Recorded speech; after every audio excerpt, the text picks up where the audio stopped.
Hello everyone. आज हम class 5 में सेक्सुअल रिप्रोडक्शन इन प्लांट्स के पार्ट 3 को देखेंगे, जिसमें हम लोग ए लेवल्ड स्ट्रक्चर ऑफ फ्लावर देखेंगे और फिर कैसे सभी प्रकार के पौधों में लैंगिक जनन की प्रक्रिया संपन्न होती है उसको डिटेल करेंगे। डियर स्टूडेंट, जैसे हम मनुष्य, हम सभी लिविंग ऑर्गेनिज्म इंक्लूडिंग एनिमल्स, सभी प्रकार के जीव सेक्सुअल रिप्रोडक्शन को परफॉर्म करते हैं, वैसे ही फ्लावरिंग प्लांट में रिप्रोडक्शन की क्रिया जो होती है वो सेक्सुअल रिप्रोडक्शन के थ्रू होती है। तो आज हम लोग सेक्सुअल रिप्रोडक्शन इन प्लांट्स को डिफाइन और डिटेल करेंगे। ये आपके सामने में structure of a flowering plant है, जिसमें एक रिसेप्टेकल है जिसको पुष्पासन कहते हैं, इसे लीफ बेस भी कहा जाता है। फिर ये ग्रीन स्ट्रक्चर आपको दिखेगा, ये आपका ग्रीन स्ट्रक्चर माना जाता है जो कि सेपल होता है, हिंदी में उसको वृंत कहते हैं। फिर पीटल है जिसको हम पंखुड़ी कहते हैं, स्टिग्मा को हिंदी में हम वर्तिकाग्र कहते हैं और स्टामेन को हिंदी में हम पुंकेसर कहते हैं। ये लेवल्ड स्ट्रक्चर है ऑफ फ्लावर का। अब हम लोग देखेंगे इस मोड में किस तरह से फ्लावर जो है सो नए संतति का निर्माण करते हैं। तो चलिए अब हम लोग टू द पॉइंट चलते हैं। This mode of reproduction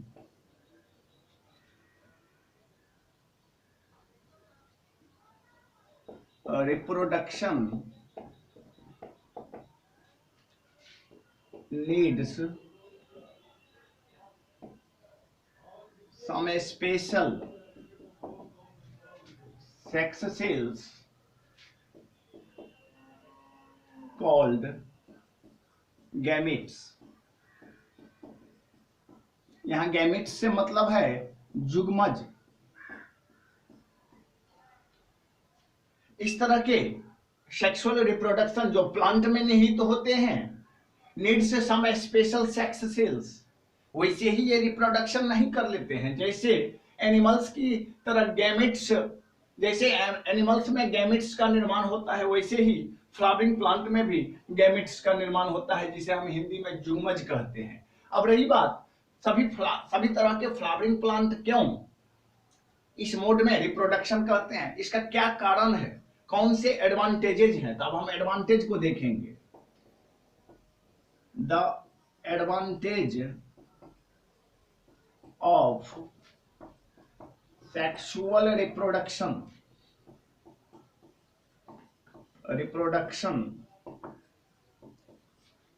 to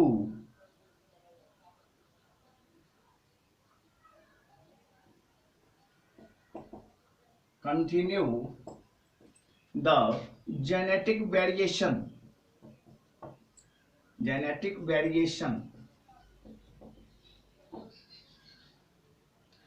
एक फूल से दूसरे फूल, दूसरे फूल से तीसरे फूल, और ये इनका जो क्रमिक विकास है एक पीढ़ी से दूसरी पीढ़ी, ये खत्म ना हो जाए, समाप्त ना हो जाए, इसलिए इस तरह के फ्लावरिंग प्लांट सेक्सुअल रिप्रोडक्शन को परफॉर्म करते हैं। डियर स्टूडेंट्स, अब हम देखेंगे सेक्सुअल रिप्रोडक्शन इन प्लांट्स के थ्रू फ्लावरिंग प्लांट में कैसे सीड और फ्रूट्स का निर्माण होता है, ये कैसे डेवलप करके सीड्स का निर्माण करते हैं, नए संतति का निर्माण करते हैं। अब उस स्टेप्स को हम लोग देखेंगे। तो चलते हैं बारी बारी से इन स्टेप्स को देखेंगे।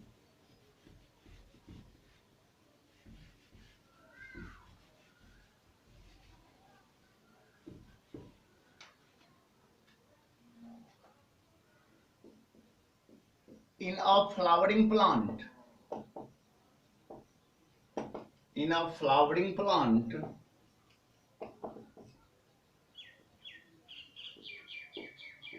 the flowers develops on the receptacle। सभी तरह के फूलदार पौधों में सेक्सुअल रिप्रोडक्शन जो परफॉर्म होता है, निहित है, वो उसका सारा विकास जो है रिसेप्टेकल या पुष्पासन के थ्रू होता है। सबसे पहला बेसिक ऑथोरिटीज इसी के पास में है, यहीं से फूल डेवलप करना क्या कर देता है, शुरू कर देता है। Number 2, the birds of the flowers are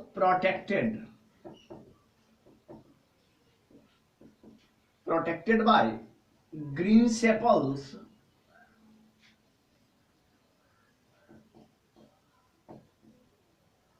which are actually small leaves.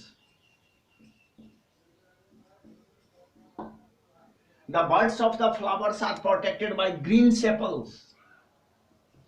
फिर उस पुष्पासन के आसपास का जो क्षेत्र होता है वो सेपल्स कहलाता है, जिसको हम वृंत कहते हैं। ये प्रायः हर एक तरह के पौधों में जो इसका विकास होता है और कलर को जो फिक्स करता है वो ग्रीन स्ट्रक्चर ही होता है, और सेपल होता है प्रोटेक्टर माना जाता है। सभी प्रकार के कोपल का जो प्रोटेक्शन मिलता है वो सेपल्स के थ्रू मिलता है। अब हम सेपल के बाद देखेंगे पीटल्स को।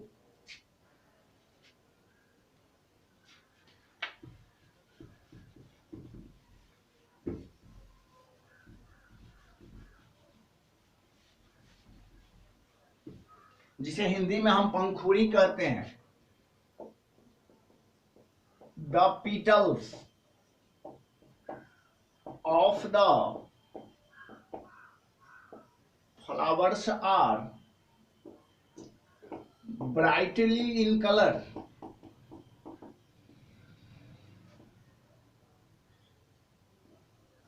which attract insects. These are highly scented.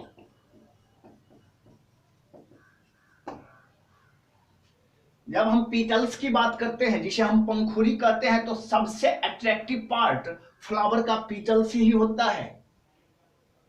They are found in different colours, different shapes.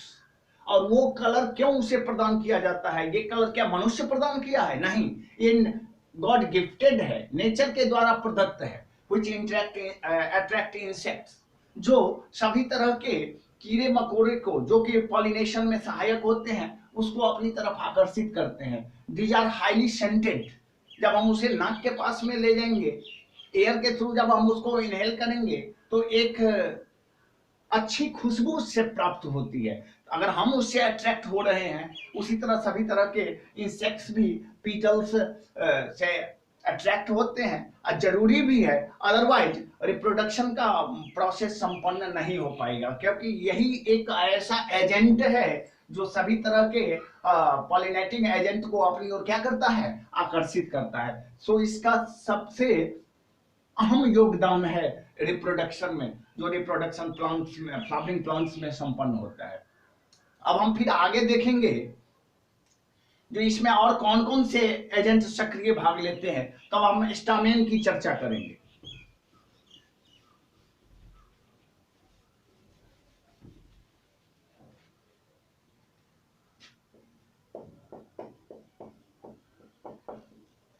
Inside the flowers there are several pin-like structures called stamens. ये नर जनन भाग कहलाता है पौधे का, जिसको हम स्टामेन या फिर पुंकेसर कहते हैं। इसे हिंदी में नर केसर भी कहा जाता है, स्टामेन। यही आकर के सभी तरह के इंसेक्ट्स अपना पॉलन सेल्स ग्रहण करते हैं। ये कहाँ स्थित होता है? तो inside the flowers there are several pin like structures. ये आप जो देख रहे हैं चित्र में, ये पिन लाइक स्ट्रक्चर्स ही आपका स्टामेन शो कर रहा है। यहीं पर सभी तरह के कीड़े मकोड़े बैठते हैं और पॉलन सेल्स को लेकर के और तब फिर स्टिग्मा के पास में जाते हैं। फिर इसका नेक्स्ट जो पॉइंट है, the top part of the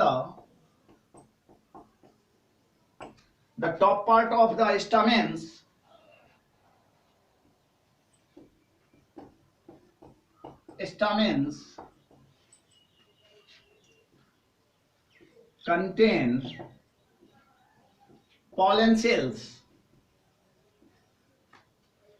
which are actually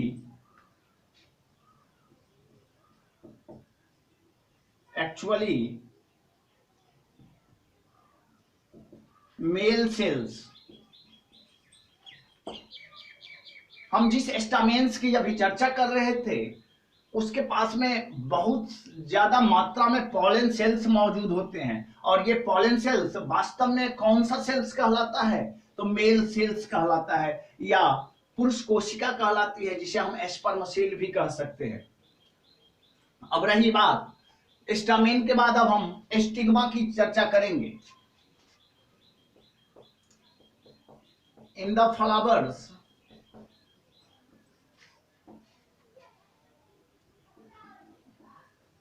there is club-like structures called stigma। एक क्लबनुमा स्ट्रक्चर उसी फूल में निहित होता है जिसे हम स्टिग्मा या वर्तिकाग्र कहते हैं। क्या कहते हैं? वर्तिकाग्र। अब इसके बाद जो देखेंगे, अब इस स्टिग्मा में क्या मौजूद होता है, तो ओवेरीज। अब हम इस ओवेरीज की चर्चा करेंगे, क्योंकि इसी स्टिग्मा के लोअर पोर्शन में ओवेरीज मौजूद होते हैं। तो अब हम ओवेरीज को डिफाइन करेंगे।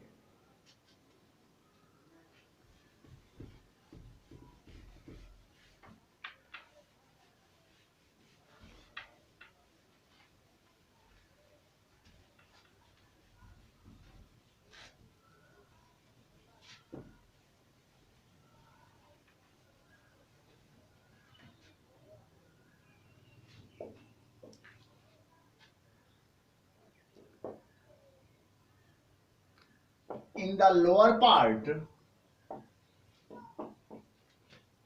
of the stigma,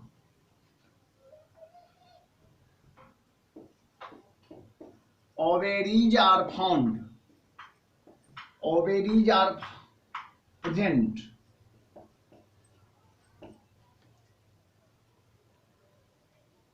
And each ovary contains ovules, which are actually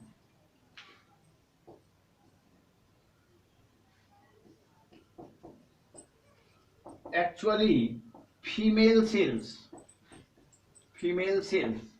इस स्टिग्मा के लोअर पार्ट में ओवेरीज मौजूद होते हैं। इस ओवेरीज में बहुत सारे टीनिएस्ट ओवुल्स होते हैं। ये जो आप डॉटेड स्ट्रक्चर देख रहे हैं, ये एक्चुअली में ओवेरीज में मौजूद ओवुल्स होता है। यहाँ ओवेरीज से मतलब है अंडाशय। एक बॉल शेप्ड स्ट्रक्चर होता है अंडाशय, और इस अंडाशय के भीतर बहुत सारे डॉटेड स्ट्रक्चर मौजूद होते हैं। एक्चुअली में ये सब के सब ओवुल्स होते हैं। यही ओवुल्स फीमेल सेक्स सेल्स कहलाता है। ये स्टामेन मेल सेक्स सेल्स और ओवुल्स फीमेल सेक्स दोनों फ्यूजन जो है यही इसी ओवेरीज में करते हैं। अब नेक्स्ट जो हमारा है वो है कब मेल सेक्स सेल्स और कब फीमेल सेक्स दोनों एक दूसरे के साथ फ्यूजन करते हैं। तो इसकी एक पहचान है जो हर एक फ्लावर अपना इंडिकेशन खुद टाइम टू टाइम देता रहता है, तो आप उसको देखेंगे।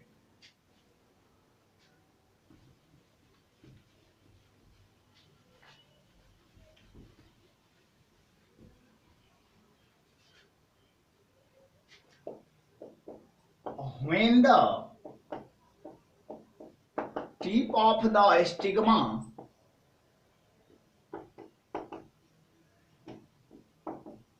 is sticky, after getting maturity, जब वो पूर्ण रूप से मेच्योर्ड हो जाते हैं, when the tip of the stigma is sticky, तो स्टिग्मा के अग्रभाग से, टिप पार्ट से एक प्रकार का चिपचिपा पदार्थ रिलीज होना शुरू हो जाता है।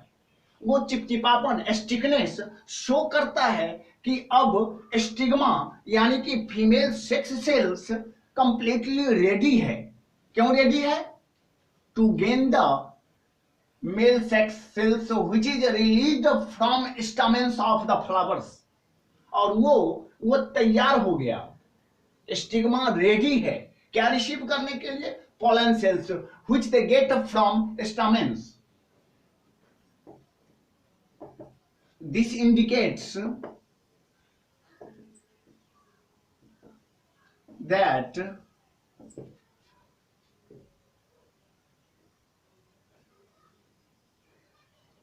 the ovaries are ready to receive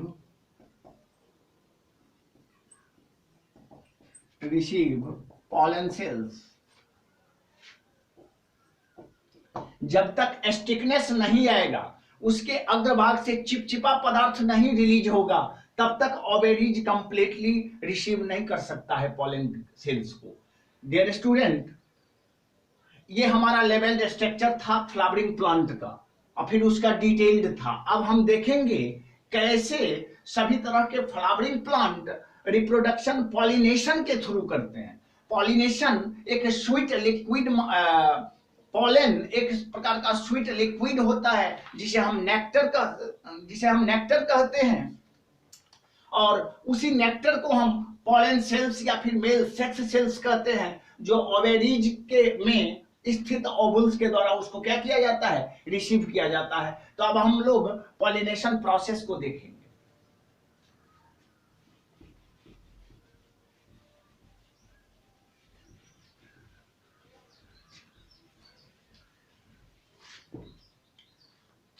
pollination, जिसे हिंदी में हम परागन कहते हैं, पॉलिनेशन, परागन, the transfer of pollen grains from an anther to the stigma is termed as pollination. परागन की क्रिया क्या है? कैसे फूलों में परागन की क्रिया संपन्न होती है? डियर स्टूडेंट, इसको जब हम डिफाइन करेंगे तो यहां डिटेल करना होगा। The transfer of pollen grains from an anther, ये स्टामेन के साथ ही एंथर लगा हुआ रहता है, जो एक pipe like thin pipe like structures होता है, जो डायरेक्टली ओवुल से जुड़ा हुआ रहता है, और वो एंथर के थ्रू पॉलन ग्रेन्स जो है सो स्टिग्मा के बेस, जिसको हम ओवेरीज कहते हैं, वहां पहुंचा दिया जाता है। इस तरह की जो क्रिया, इस तरह के जो प्रोसेसेस संपन्न होते हैं, such process are referred as pollination या परागन इसको कहते हैं। Dear student, pollination is mainly of two types. परागन दो तरह से संपन्न होता है। कैसे? तो आप उसको देखना है।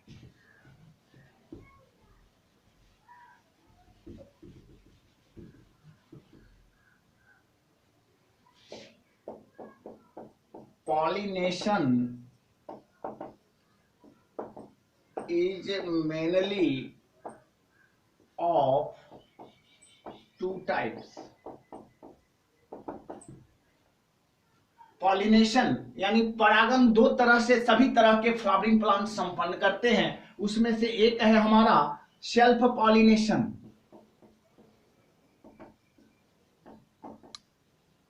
सेल्फ पॉलिनेशन, जिसे हम हिंदी में स्वपरागन कहते हैं।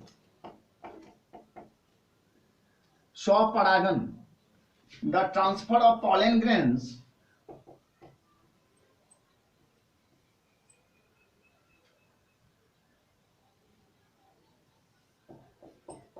pollen grains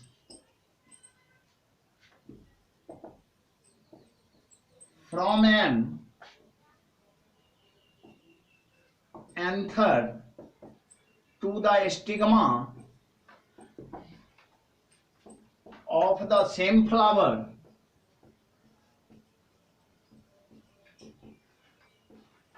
is termed as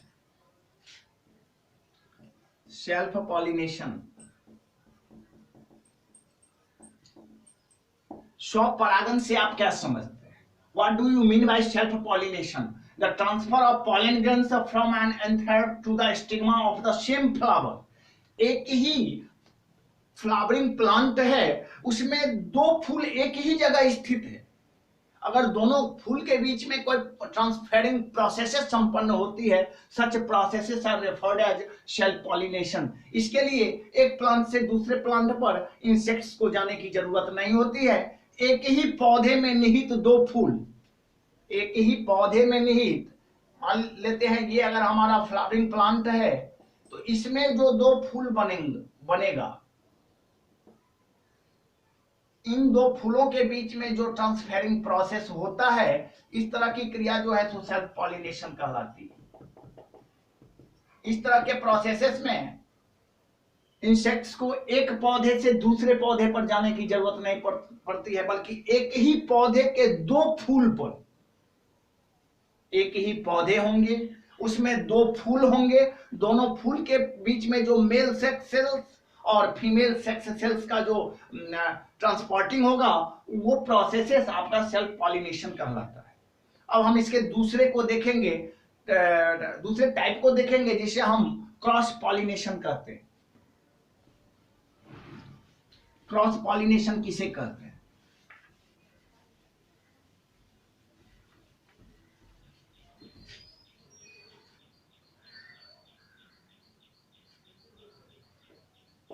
cross pollination, जिसे हिंदी में हम पर परागन कहते हैं। पर परागन। डियर स्टूडेंट, पॉलिनेशन की यह क्रिया एक ही प्लांट के दो फूलों में संपन्न नहीं होती है, बल्कि एक प्लांट में अगर ये फूल है, फिर दूसरा प्लांट होगा और इसके इस फूल के बीच में जो प्रोसेस संपन्न होती है, दो प्लांट के डिफरेंट फ्लावर्स के बीच में जो प्रोसेस संपन्न होती है, वही प्रोसेस आपका क्रॉस पॉलिनेशन कहलाता है। ये एक ही पौधे में संपन्न नहीं होती है। When the pollen grains are transferred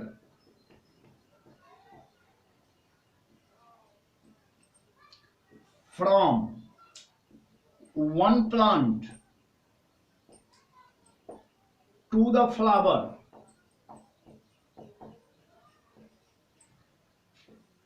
on another plant of same flower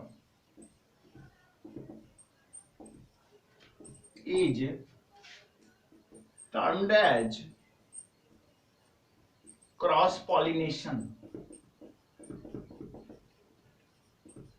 cross pollination परागन की वह क्रिया जिसमें दो फूलदार पौधे होंगे और अलग अलग पौधों के फूलों के बीच में जो पॉलिनेशन की क्रिया संपन्न होती है, वो क्रॉस पॉलिनेशन कहलाता है। जबकि एक ही प्लांट के दो फूलों के बीच में जो पॉलिनेशन की क्रिया संपन्न होती है, उसे हम सेल्फ पॉलिनेशन कहते हैं। प्यारे छात्रों, ये दो काइंड्स हैं किसके?